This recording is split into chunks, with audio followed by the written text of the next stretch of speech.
네, 이 시간에는 떠남이라는 제목을 가지고 함께 말씀을 나누도록 하겠습니다. 네, 2022년이 시작되었습니다. 새해의 시작의 의미는 모두들에게 남다를 것이라고 생각을 해봅니다. 그래서 사람들이 12시가 이렇게 넘어가는 그 시간에 카운트다운을 외치면서 새해를 가장 앞서서 맞이하려고 노력하고, 또 각자가 생각하는 의미 있는 곳에서 새해의 처음으로 뜨는 태양을 또 맞이하려고 하는 것 같습니다. 그런데 또 반대로 이렇게 생각하는 사람들도 있습니다. 365일 항상 뜨던 해가 뜬 것뿐인데, 그저 어제와 같은 오늘일 뿐인데 1월 1일이라고 해서 뭐가 그렇게 특별하냐, 이렇게 생각하는 사람들이 있습니다. 그래서 그냥 무감각하게 이 1월 1일을 또 신년을 그냥 그렇게 흘려보내는 사람들이 있다는 것이죠. 그런데 새해를 특별한 의미를 가지고 맞이하라는 것은 하나님의 의도였고 하나님의 명령이었다는 사실, 우리가 기억해야 될 것입니다. 하나님은 창조하실 때 이미 지구의 자전과 공전을 만드셔서 1년을 구별하셨습니다. 그리고 출애굽기 12장 2절 말씀을 보면 하나님께서 첫째 달을 구별하라 라고 우리에게 명령하셨는데, 출애굽기 12장 2절 말씀을 보면 이렇습니다. 이 달을 너희에게 달의 시작 곧 해의 첫 달이 되게 하라 라고 말씀하셨다는 것이죠. 여기서 말하는 이 달은 무슨 달을 얘기하느냐, 바로 6월절이 있는 그 달을 얘기하는 것입니다. 여러분, 하나님께서 6월절이 있는 그 달을 첫째 달로 거룩하게 구별하라 말씀하신 그 의도를 우리가 알아야 되는 것이죠. 이스라엘에는 여러 달력이 있습니다. 종교력이 있고요, 그 다음에 민간력, 그리고 우리가 사용하고 있는 태양력 등이 있는데, 이스라엘 사람들은 매우 번거롭지만 이 종교력으로 1월 1일 니산월을 6월절이 있는 그 달을 새해로 삼으면서 하나님께서 의도하신 바를 깨닫기 위해서 수고한다는 것이죠. 자, 6월절이 있는 그 달을 왜 구분하라고 하셨을까?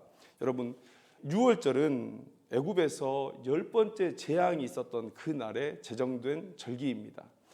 애굽의 모든 초태생들이 다 죽어나갈 때 하나님께서 문설주와 임방의 그 양의 피를 받은 그 이스라엘의 집들은 넘어가셨다, 유월하셨다라고 하셔서 이 6월절을 제정하셨는데, 그 날은 곧 하나님의 구원의 역사가 있는 날입니다. 그러니까 이 6월절이 있는 그 달을 매해의 첫 달로 삼으라는 하나님의 명령은 어떤 의미가 있겠습니까? 매년 시작할 때마다 너희들을 구원하시는 분은 하나님이시다, 그리고 하나님의 능력을 너희들이 꼭 기억해야 된다. 그 말은 곧 새로운 한 해도 하나님을 향한 굳건한 믿음 안에서 살아가라라는 것을 하나님께서 날마다 깨우치라고 이렇게 말씀하신 것이죠. 그래서 감히 말씀드리건대 매해 첫날 또 첫 주일을 하나님 앞에 신년 예배로 또 이렇게 거룩하게 드리는 것은 우리가 하나님의 명령에 순종하는 것이다. 그래서 우리가 하나님의 구원, 하나님의 능력 같은 것을 우리가 묵상하면서 하나님을 향한 더 큰 믿음을 가져야 되겠다. 믿음을 결단하는 일, 여러분, 우리가 꼭 연초에 해야 되는 일입니다. 그것을 여러분들이 깨달았으면 좋겠습니다. 그래서 다른 사람들처럼 매해 뜨는 태양이고 그냥 우리가 항상 경험하는 그 날들인데 뭐 이렇게 특별하게 유난을 떠느냐. 여러분, 유난을 떠는 날이어야 됩니다. 더 믿음을 결단하는 귀한 날이 되어야 될 줄로 믿습니다. 그래서 오늘 우리가 한 해를 시작하면서 말씀을 나누면서 지난 한 해 자신의 부족한 믿음을 회개하는 그런 시간들을 가지기를 소망하고요, 그리고 큰 믿음을 위한 새로운 결단의 시간도 되었으면 좋겠습니다. 자, 오늘 여러분들과 함께 나눌 말씀은 아브라함의 떠남에 대한 것입니다. 곧 이 말씀을 적용해서 우리가 큰 믿음을 위해서 과거의 나로부터 떠나는 그런 결단을 해야 되지 않겠나라는 것을 말씀드리고 싶습니다. 우리가 떠난다는 것은 무엇입니까? 더 나은 곳이 있기 때문에 떠나는 거예요. 오늘 내가 이 자리를, 내가 익숙하고 내가 사랑했던 이 자리를 떠나는 것은 더 나은 나의 삶이 있기 때문에, 하나님께서 바라시는 더 나은 나의 삶이 있기 때문에 이 좋은 것들을 버리고 떠나는 것이죠. 오늘 그 떠남에 대해서 결단을 하는 귀한 시간이 되었으면 좋겠습니다. 오늘 우리는 아브라함에게 갈대아 우르를 떠나게 하시는 하나님의 음성을 듣습니다. 창세기 12장 1절 말씀 다시 한번 읽어드리면, 여호와께서 아브라함에게 이르시되 너는 너의 고향과 친척과 아버지의 집을 떠나 내가 내게 보여줄 땅으로 가라, 이렇게 말씀하고 있는데, 여러분 왜 떠나야 했을까? 왜 떠나야 했을까를 한번 우리가 생각해 봤으면 좋겠습니다. 물론 이후에 하나님의 구원의 역사를 우리가 살펴보면 하나님께서 이 아브라함을 믿음의 조상으로 하는 새로운 나라를 세우시기를 원했다라는 것을 우리가 볼 수가 있습니다. 그런데 왜 갈대아 우르 그 지역에서는 하지 않으시고 왜 가나안 땅으로 옮기셔서 그 일들을 이루셔야 했는가? 우리가 이 사실을 한번 생각해 봐야 되는 것이죠. 우리가 하나님의 구원의 역사를 보면 하나님께서 정말 우리를 사랑하셨던 것 같아요. 우리를 구원하시기 위해서 정말 열심을 내셨던 것으로 볼 수가 있습니다.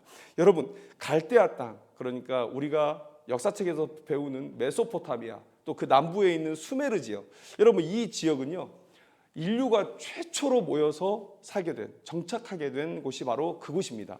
그래서 우르크라든지 오늘 우리가 말하는 우르라든지 이런 도시들은 매우 초기에, 그 초기 정착했던 그 지역에서도 매우 초기에 그 도시가 세워졌던 그런 곳입니다. 이 우르가 바로 그곳이라는 것이죠. 그래서 하나님은 우리를 구원하시기 위해서 야곱의 가족을 애굽에 넣어서 속히 풍성하게 하는, 인구가 늘어나게 하는 그런 역사를 이루셨던 것을 우리가 볼 수가 있습니다.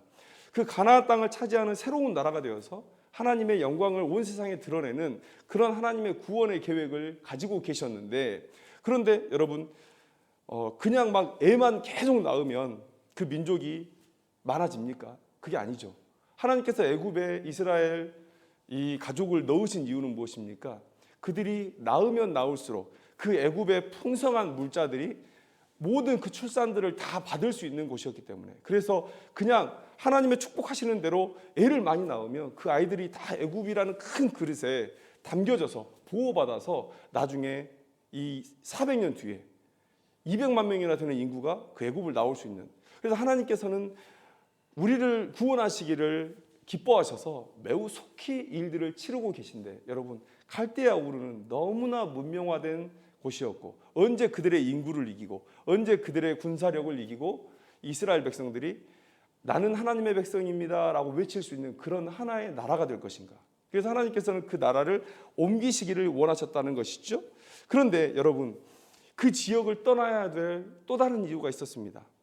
하나님의 나라를 세우기 위해서 새로운 땅으로 움직였지만 또 그 우르를 떠나야 되는 새로운 이유는 무엇이냐면 바로 그곳이 매우 종교적으로 타락한 도시였다라는 거예요. 여러분 우리가 길가메시 서사시라는 그 시대의 문헌이 아직 남아 있는데, 그런데 거기에 보면 재밌는 이야기가 있습니다. 신들을 매우 변덕스러운 존재로 그려놔요. 비가 많이 와서 물난리가 났는데 이것을 신의 변덕이라고 생각해요. 신이 왜 이렇게 변덕을 부렸냐? 이 수메르 지역 사람들이 너무 시끄럽게 밤에 신들을 잠 못 들게 떠들었다고 해서 물로 심판하신 것이라, 이렇게 얘기를 합니다. 이 정도로 신들이 변덕스러웠다라고 얘기해요. 그런데 역사책을 이렇게 보면 우리가 애굽의 나일강처럼 주기적으로 이렇게 물이 범람하면 뭔가 계획을 세워보고 농경에 조금 도움이 될 수 있는데, 이 수메르 지역을 흐르는 메소포타미아 강과 티그리스 강은 그렇게 주기적으로 범람한 것이 아니라 그냥 뜬금없이 예측할 수 없이 이렇게 범람했다고 얘기해요. 그런데 그 시대의 사람들은 뭔가 이것들을 종교적으로 풀어봐야 될 그런 마음을 가진 것이고, 그러다 보니까 그들이 어디에 도달했습니까? 변덕스러운 신의 개념에 도달한 것이죠. 그런데 여러분 이 신이 변덕스럽다라는 얘기는 곧 그 신을 달래기 위해서 정말 많은 노력이 필요하다는 것을 의미해요. 갑자기 범람이 일어나고 갑자기 흉년이 일어나고, 여러분 이런 것들을 계속해서 종교적인 이유로 해석하고 또 신들을 달래려고 했으니까 얼마나 그 시대 사람들이 종교적이었겠어요. 그러니까 매우 종교적인 그런 삶을 살고 있었다. 여러분 성경에는 기록되어 있지 않지만 우리가 유대의 전승을 보면 아브라함의 아버지 데라가 그곳에서 이 우상의 모양을 깎아 만들어서 팔던 사람이다라는 얘기를 전합니다. 물론 성경에 기록은 없지만 유대 전승이 그렇게 기록하고 있어요. 그냥 무시할 수 있는 얘기만은 아닐 거라고 생각이 듭니다. 우리보다 더 그 시대에 가깝게 살았던 사람이고 그 시대의 그런 구전의 전승들을 더 많이 가지고 있었을 시대니까 유대의 전승에 그렇게 기록되어 있다면 어느 정도 근거를 가지고 있지 않을까 저는 그렇게 생각을 해보는데요. 그런 종교적인 도시, 또 세상의 문명에 앞서가던 그 도시에서 하나님께서는 거룩한 광야로 이 아브라함을 불러내실 필요를 느끼셨던 것이죠. 여러분, 우리가 거룩한 광야로 나아간다. 물론 우리가 장소적인 개념으로 조용한 곳으로 나갈 수 있습니다. 우리가 종교개혁을 일으켰던 많은 사람들은 다 수도원에서 하나님과 조용히 독대하면서 하나님을 만나고 하나님에 대해서 배우고 하나님의 뜻을 깨달았던 사람들이 그러한 역사를 이루었던 것 우리가 알고 있습니다. 또 세례 요한도 하나님께서 구별해서 사용하시기 위해서 어린 나이에 그 세례 요한을 광야로 이끌어 가셨던 것을 우리가 볼 수 있습니다. 바로 아브라함도 이런 목적으로 이제 아브라함을 믿음의 조상으로 세워서 새로운 구원의 계획을 이끌어 가시는데 이 아브라함에게 내 뜻을 알려야 되겠다. 그래서 하나님은 성경 말씀에 그러지 않습니까? 내가 아브라함에게 이 계획을 숨기겠느냐. 하나님 아브라함에게 자신이 있었던 모든 계획들을 말씀해 주시면서 그렇게 아브라함을 이끌어 가고 계신다는 것이죠. 우리가 아까 얘기했듯이 이 수메르라는 지역 인류가 최초로 정착했던 그런 곳이라고 말씀드렸는데요. 어느 곳과 비교해봐도 이 수메르와 비교한다면 모든 곳이 다 광야가 될 수 있는, 그러나 그 시절에 가나안은 더욱더 특별한 촌동네였다라는 것을 여러분들이 알아야 될 것입니다. 그래서 여러분, 그렇게 아브라함은 오늘 본문에서 말씀하신 대로 그 길을 떠나고 있는데, 여러분, 그 떠난다는 것이 쉽지가 않은 일이에요. 오늘 한번 보시면, 자, 고향으로부터 떠나라라고 명령하고 계세요. 고향으로부터 떠나라. 내 삶의 터전을 떠나는 것, 여러분, 쉬운 결정이 아닙니다. 그런데 또 친척과 아버지의 집을 떠나라고 말씀하셨어요. 모든 인연으로부터 단절함, 그것을 의미하는 것이죠. 그런데 더 어려운 것은 어디로 가야 하는지 그 갈 길을 보여주지 않으셨어요. 오늘 말씀에 뭐라고 되어 있습니까? 내가 내게 보여줄 땅으로 가라는 거예요. 아직 보여주지 않으셨어요. 그런데 아브라함은 떠나야 돼요. 그러니까 너무나 힘든 떠남이에요. 내 익숙한 것, 내 살아가는 것으로부터 떠나는 것도 쉽지 않은데 내가 떠나야 할 그곳도 미리 결정하지 못하고 미리 보지 못하고 떠나는 그 길을 가는 거예요. 하나님의 뜻은 어디에 있습니까? 여기는 아니라는 거예요. 여기는 아니니까 떠나라는 거예요. 내가 너를 위해서 더 나은 계획이 있으니 떠나라라는 거예요. 아브라함은 그 하나님의 계획을 믿고 그 길을 떠난 것이죠.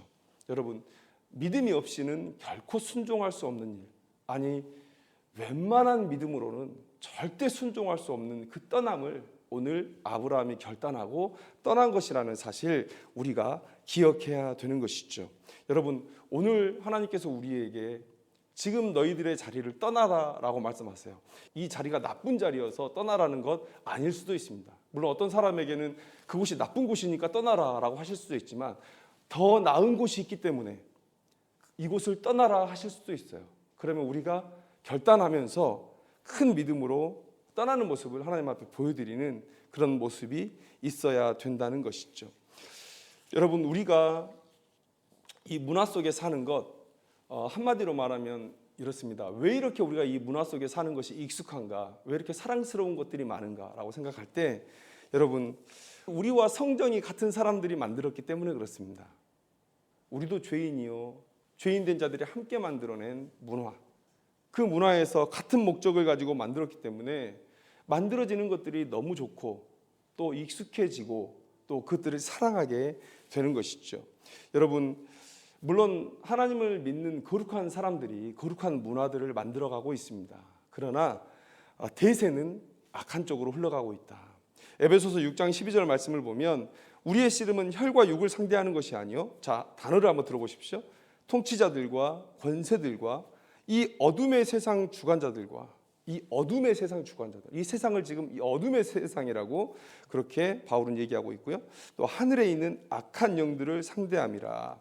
여러분, 통치, 권세, 또 세상 주관자, 하늘에 있는 악한 영. 여러분, 바울은 이런 단어들을 살아가면서 이 세상의 주된 문화를 누가 주도하고 있는지를 얘기하고 있는 거예요. 우리는 거룩한 소수이고 악한 자들이 만들어내는 이 문화 속에서 대학 문화를 만들어가야 되는 존재들인데, 그러나 압도적으로 우리가 눌리고 있다. 그러니까 마지막 때에 예수님께서 이 땅에 오셔야 되지 않겠습니까? 심판하기 위해서 오셔야 되는 것이죠. 그런 방향으로, 악한 방향으로 흘러가고 있다는 거예요. 그래서 우리는 어떤 장소적으로 여기를 떠나라, 다른 곳으로 이사 가라, 뭐 시골로 가라 이런 얘기가 아니라 뭔가 영적인 의미로 지금 내가 누리고 있는 이 문화를 떠나서 조금 더 조용한 곳에서 하나님을 독대할 수 있는 그런 장소들을 찾고 내 생각들을 바꾸고 내 마음에 있는 것을 비워내고 하나님의 것으로 채우는 그런 일들이 필요하다라는 것을 오늘 우리에게 말씀하는 것이죠. 오늘 제가 두 가지로부터 떠나보자라는 제안을 한번 드리고자 합니다. 이 얘기를 들으시고 여러분들의 마음 가운데 뜨거운 그런 열정들이 생겨나기를 소망합니다. 첫째, 우리가 떠나야 되는 것, 불신으로부터 한번 떠나보자. 불신으로부터. 여러분, 이렇게 말하면 의아하실 수 있습니다. 발끈하실 수 있어요. 아니, 내가 하나님을 믿으니까 지금 이 자리에 신년부터 나와 있는 것 아닙니까? 맞습니다. 여러분, 그렇게 생각할 수 있어요. 목회자의 기우일 수 있습니다. 그러나 이런 문제 한번 우리가 생각해 보자고요. 우리가 하나님께서 원하시는 어떤 행동을 하지 않을 때, 여러분, 그 이유는 다른 것에 있지 않습니다. 하나님을 믿지 않기 때문에 그러는 것입니다. 자, 불신에는요, 여러분 한번 들어보십시오. 불신에는 하나님을 불신하는 게 있고요, 하나님에 대해서 불신하는 게 있습니다. 하나님을 불신하는 것, 하나님에 대해서 불신하는 것. 맞습니다. 여러분들이 만약에 하나님을 불신하셨다면 이 자리에 있지 않겠죠. 그런데 우리는 하나님에 대해서 불신하는 그런 잘못들을 우리가 범하고 있다는 사실, 여러분 우리가 꼭 기억해야 됩니다. 여러분 모두 하나님의 존재를 믿죠.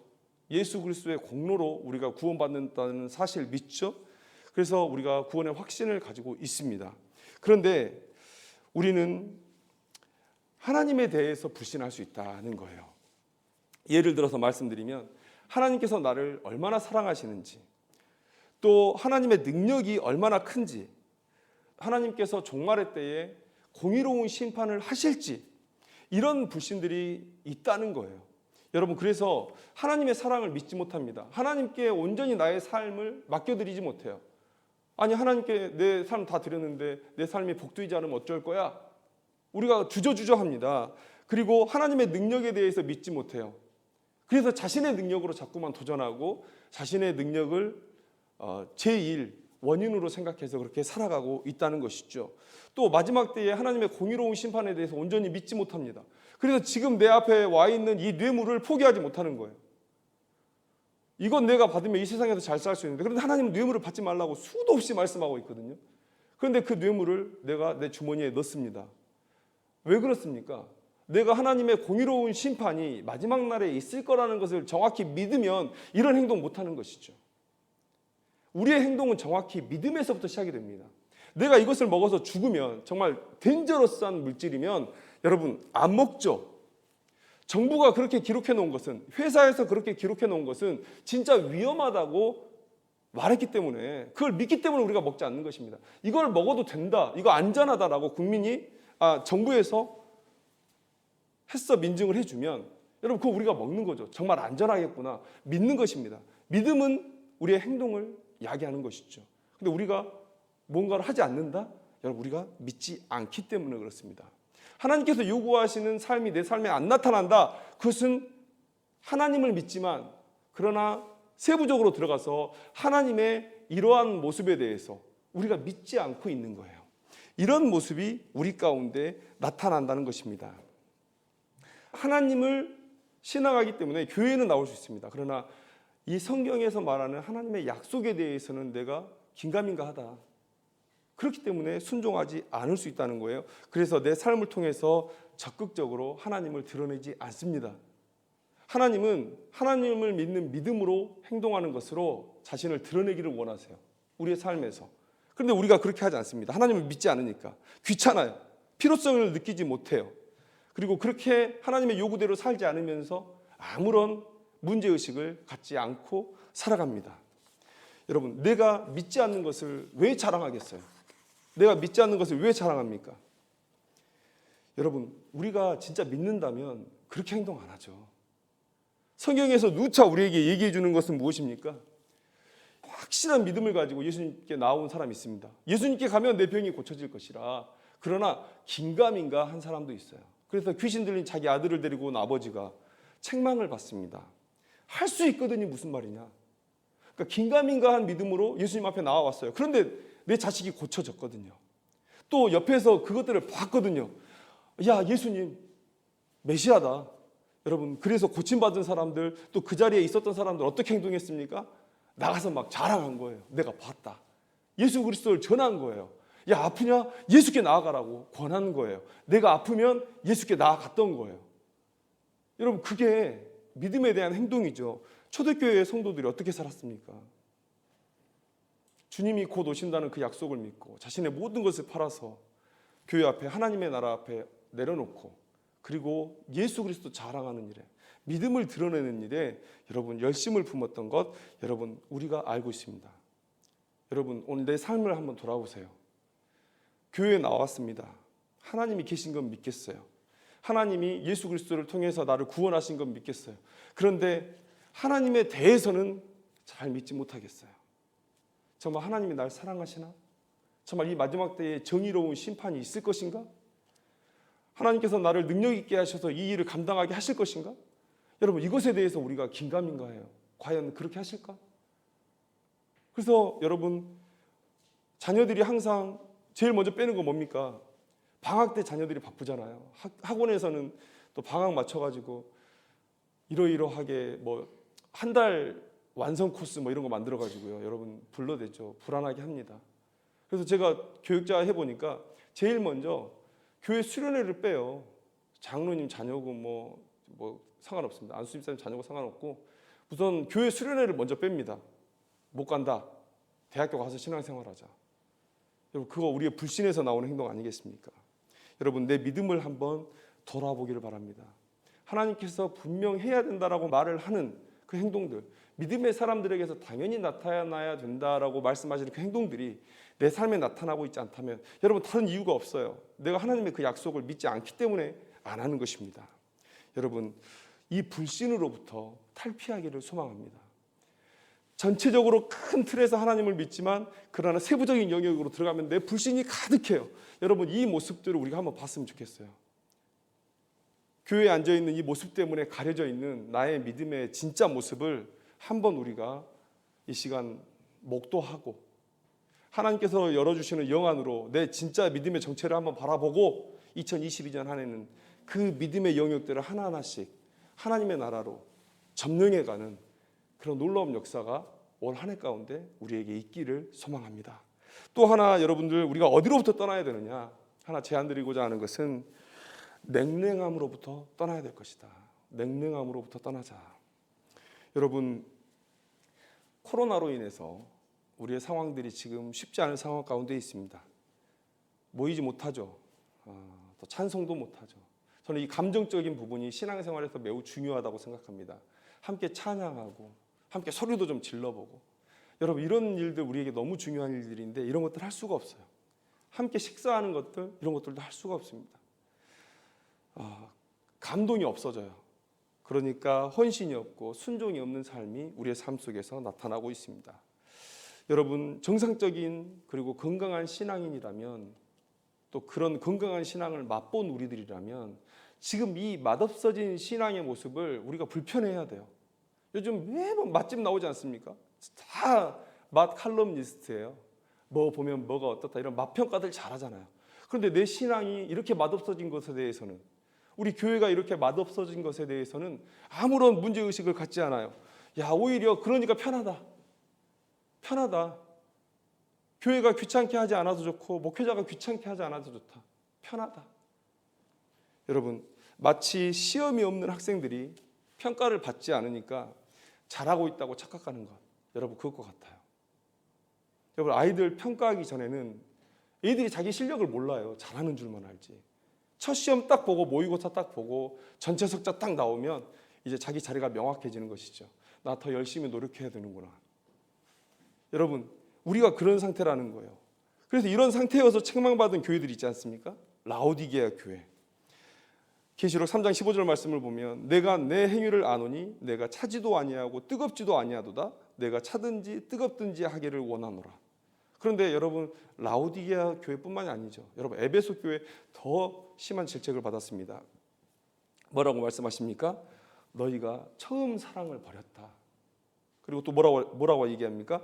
너희들이 어딘가에서 떨어졌다는 거예요. 뭡니까? 처음에는 잘했는데 갈수록 우리가 더 새로워지고 더 하나님을 향한 믿음을 굳건히 해야 되는데 그들이 그 처음 모습도 지키지 못하고 거기서 떨어져 있다는 거예요. 여러분, 냉랭하다. 여러분, 이것은 좋지 않다는 거 여러분들 다 아시죠? 열이 있다는 것은요, 여러분, 에너지가 있다는 것입니다. 열은 곧 에너지예요. 물이 얼음일 때 이 입자의 움직임이 가장 둔하고 그런 모습을 우리는 에너지가 낮다라고 얘기합니다. 그런데 좀 열을 받으면 입자들이 막 움직입니다. 그렇게 물이 돼서 움직여요. 에너지가 조금 더 있는 것입니다. 그런데 그들이 끓어서 열을 품게 되고 기체가 되면 여러분, 움직임도 최대요. 또 에너지도 최대인 상태가 되죠. 여러분, 물이 끓을 때 어떻습니까? 물이 팔팔 끓을 때 이 냄비를 넘쳐서 막 튀어오르잖아요. 그 에너지. 여러분, 우리가 이렇게 뜨겁게 끓어올라야 되는 거예요. 영적 에너지들이 넘치는 자들이 돼야 되는 거예요. 오늘 예수님께서 라오디게아 교회 책망하시는 건 바로 그것입니다. 영적인 에너지를 가지고 끌어올라야 되는데 그렇게 에너지가 있는 자들이 돼야 되는데 그러지 않다는 거예요. 얼음처럼 죽어 있다는 거예요. 멈춰 있다는 거예요. 아무런 움직임이 없다는 거예요. 아까 우리가 초대교회 성도들 얘기를 했지만 여러분, 초대교회 성도들 보세요. 진짜 에너지가 넘쳐가지고 어디다만 갖다 놓으면 막 여기저기 치고받으면서 마치 공이 막 벽을 때리는 것처럼 여기 가서 복음 전하고 저기 가서 복음 전하고 여기 가서 복음 전하고 정말 세상이 감당할 수 없는 그런 자들 아니었습니까? 그런 에너지가 예수를 믿는 자들에게 당연히 있어야 될 텐데 그런 모습이 우리 가운데 없다는 거예요. 여러분, 우리가 하나님께 받은 사랑, 여러분, 하나님께서 우리를 창조하셨어요. 우리는 하나님의 피조물입니다. 그런데 하나님의 원 계획에서 떨어져서 죄악된 존재가 되었어요. 하나님 없이 사는 게 좋다고 하나님을 떠나가 버렸어요. 그런데 그런 자들을 하나님께서 자기 아들을 죽여서 하나님을 죽이셔서 우리를 구원하셨단 말이에요. 여러분, 우리가 끓고 끓어서 기체가 돼서 아예 이 세상에서 사라져 버린다 한들 여러분, 그것을 과하다 할 수 있습니까? 여러분, 절대 우리는 그것을 과하다 할 수 없죠. 우리는 뜨거워서 기체처럼 우리를 산화시켜야 되는 그런 존재일지도 모르겠어요. 그런데 우리가 너무 냉랭해져 있다라는 거예요. 이 구원의 감동도 없고 하나님의 사랑에 대한 감동도 없고 하나님은 오직 우리를 위해서 이렇게 열심히 일하고 계신데 우리는 나를 위한 이 일에조차 너무 무관심하다는 거예요. 정말 아무것도 안 하신다는 거예요. 내가 가진 모든 것을 하나님께서 주셨는데 그것을 내 것이라고 생각하고 다시 하나님 앞에 드리는 것조차 너무 아까워요. 막 손이 덜덜덜 떨려요.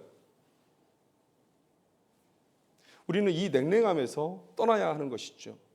여러분, 2021년 우리가 살았던 한 해를 돌아보기를 바랍니다. 우리의 냉랭함을 한번 돌아보기를 바라요. 상황을 핑계대면서 세상이 그랬잖아. 여러분, 그런 우리의 냉랭함을 한번 돌아보기를 원합니다. 혹 여러분들 중에도 그래도 믿음을 지키고 있는 자리에서 열심히 복음 전하면서 그렇게 뜨거운 인생을 살았던 분들이 계실지 몰라요.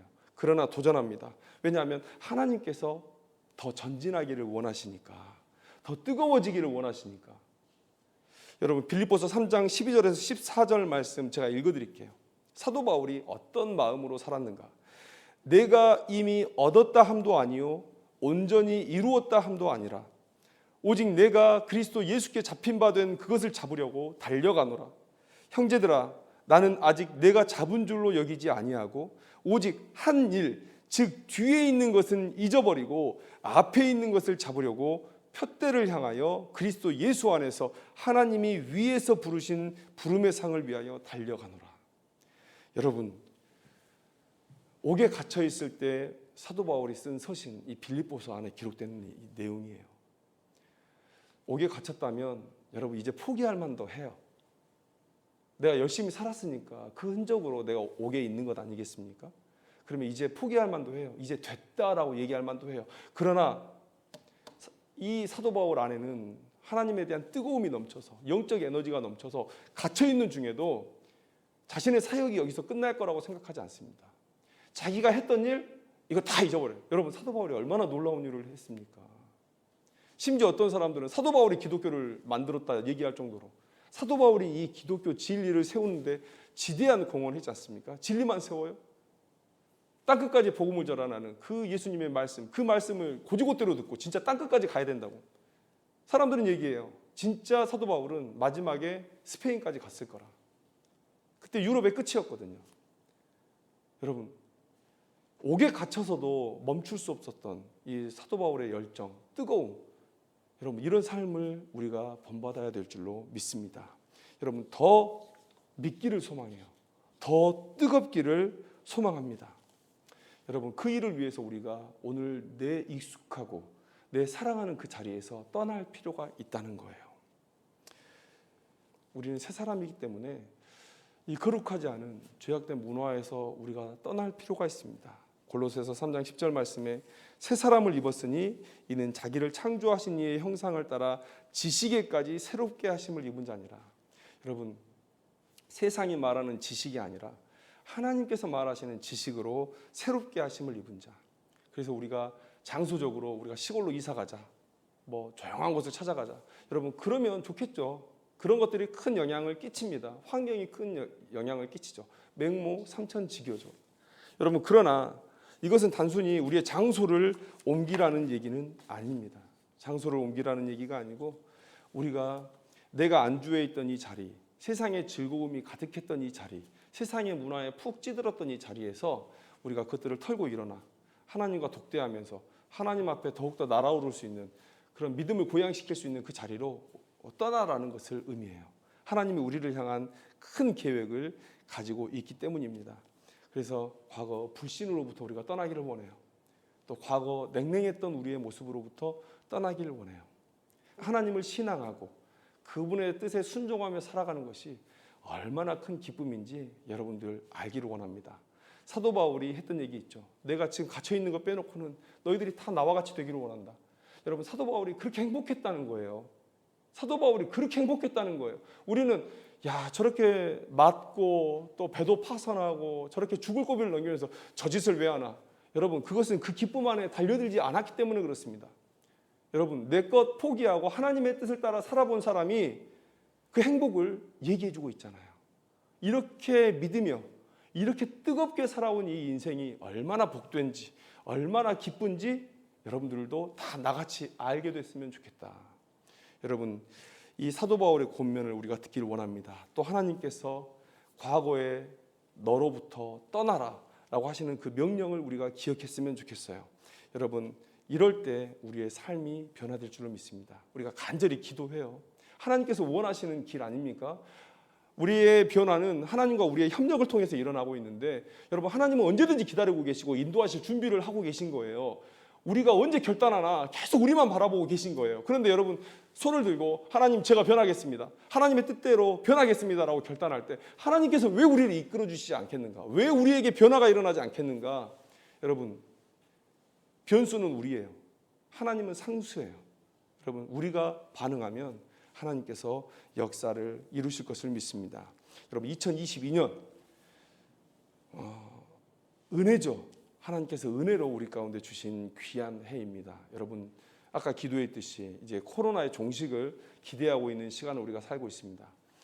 잠잠할 수밖에 없는 그런 시간들이지만 그러나 그 안에서 우리가 할 수 있는 모든 뜨거움으로 하나님을 예배할 수 있었으면 좋겠습니다. 모든 믿음으로 하나님께 예배를 드릴 수 있기를 소망합니다.